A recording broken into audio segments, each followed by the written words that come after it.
In a world where money controls everything, I sold the only thing that mattered, her love.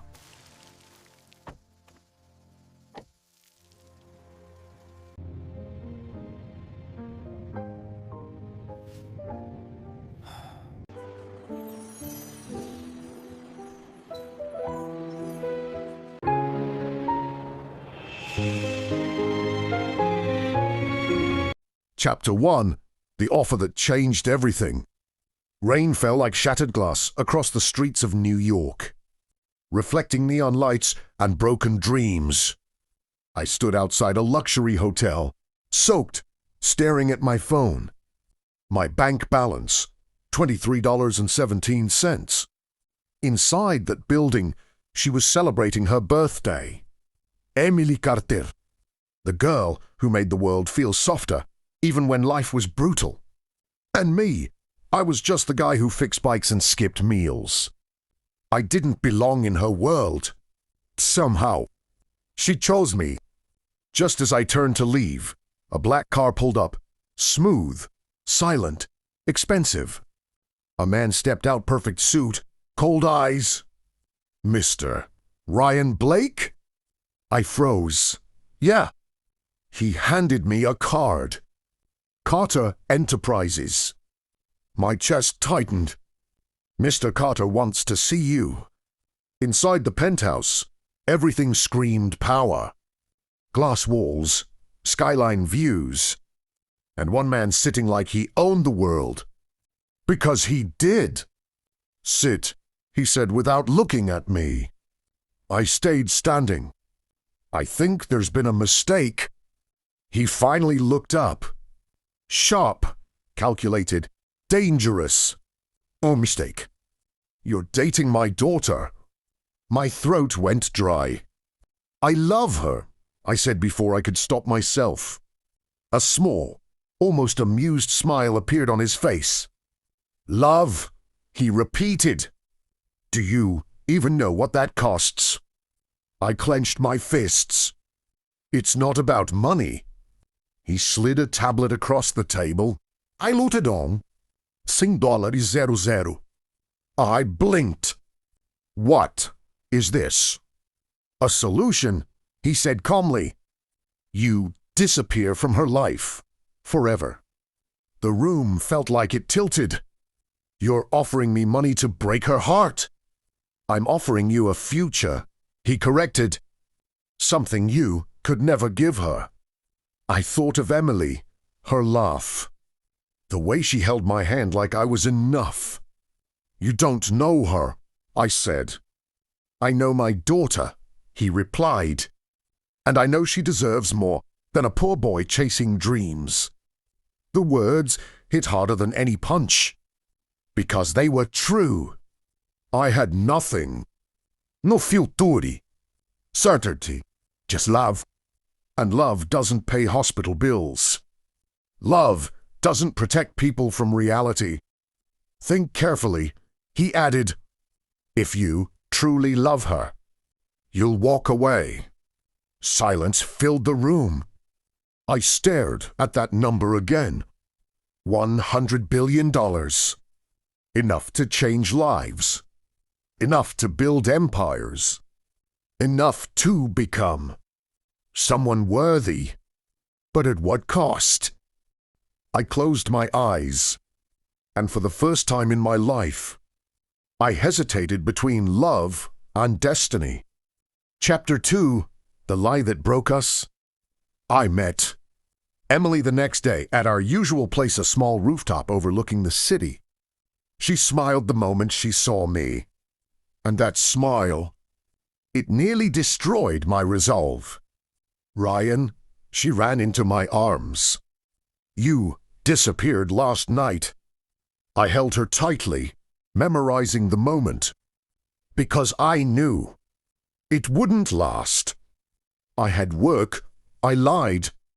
She pulled back, studying my face. You look different. Yeah. Because I had just sold my soul. We need to talk, I said. Her expression softened. You're scaring me. Kid, Maybe fear would make this easier. I can't do this anymore. The words felt like knives leaving my mouth. Her smile faded. What? This relationship, I continued coldly. It's not going anywhere. That's not true, she said quickly. We can figure things out. No, Emily, you can. I can't. Silence. Then her voice cracked. Did I do something wrong? That question, it almost broke me. No, I said, forcing myself to look away. I just found something better. The moment I said it, I hated myself. Her eyes widened. Better than me. I didn't answer, because there was no answer that wouldn't destroy her. Tears filled her eyes. You promised, she whispered. You said we'd fight everything together. Promises. Funny how easy they are to make, and how impossible they become. Laiji. The world went quiet. Even the city seemed to pause. She stepped back like I had slapped her. I don't believe you, she said, shaking her head. You're not like this. I clenched my jaw. Look at me and say it, she demanded. Eid. And in that moment, I killed the best part of myself. I don't love you anymore. Her tears fell instantly, and I stood there, unable to wipe them away. Chapter 3. The Rise of a Monster. Money changes everything. At first, it was surreal. Luxury penthouses, private jets, business deals worth more than entire cities. I wasn't Ryan Blake anymore. I became someone else. Someone powerful. Someone untouchable. Someone empty. Years passed, and I built an empire. Technology, real estate, investments, every move calculated, every step forward, fueled by one thing, regret. But I buried it, because regret doesn't build billion-dollar companies. One night, during a high-profile event, I saw her again. Emily, more beautiful than ever, but different, stronger, colder. She stood beside a man in a tailored suit. Successful. Perfect. Everything I wasn't back then. Mr. Blake, someone said, pulling me from my thoughts. You're up for your speech. I stepped onto the stage. Hundreds of eyes on me, including hers. Our gazes met, and for a second, chimirivan, back to rooftop nights and cheap coffee, to love. Then reality snapped back. I built everything from nothing. I began, because I learned something important. My voice remained steady, even as my heart cracked. Love is a luxury. Power is survival. Her expression changed. Pain flickered in her eyes. And I knew. She heard me. But she didn't understand. Because the truth was, I didn't believe those words. Not anymore. Chapter 4. The Truth She Never Knew. After the event, she approached me. Ryan. Hearing her say my name again, it felt like coming home. Emily. We stood there, strangers pretending we weren't. You've changed, she said. So have you. She nodded slightly. Then her eyes hardened.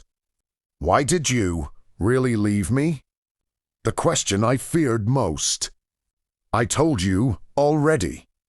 No, she said firmly. Yulaiji. Of course she knew. She always did. I deserve the truth. I looked at her, really looked at her, and for the first time, I couldn't lie. Your father paid me. Silence. What? To leave you. Her face went pale. That's not funny. It's not a joke. She stepped back. How much? I hesitated. Enough to become this. Her eyes filled with tears again. Was I that easy to sell? No, I snapped. You were everything. Then why? She cried. Because I wasn't enough. I shouted. The truth exploded out. I had nothing, Emily. No future, no stability. Your father was right. She shook her head. No, he was wrong. And so were you. Her voice softened. I didn't need money. I needed you. That hit harder than anything. I thought I was protecting you. You were protecting your pride. Silence fell. And in that moment, I realized something terrifying. She was right. Chapter 5, Love Beyond Wealth. Days later, I stood outside her apartment. Suits, Dugards, Johnny, the Aldvi. She opened the door slowly. Ryan, I messed up, I said immediately. I chose fear over love, and I've regretted it every day since. She didn't speak. I don't expect forgiveness, I continued. But I needed you to know. I never stopped loving you. Tears filled her eyes again. You broke me, she whispered. I know. You turned love into a transaction. I know. Silence.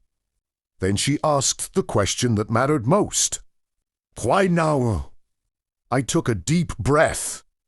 Because I finally understand. All that money means nothing without you. She studied me, looking for lies. But there were none left. Just truth.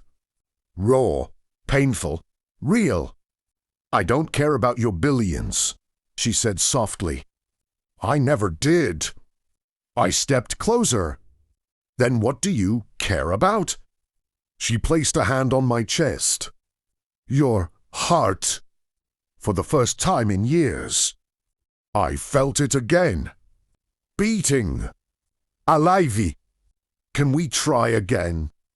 I asked. She smiled through her tears. Only if this time. You don't run.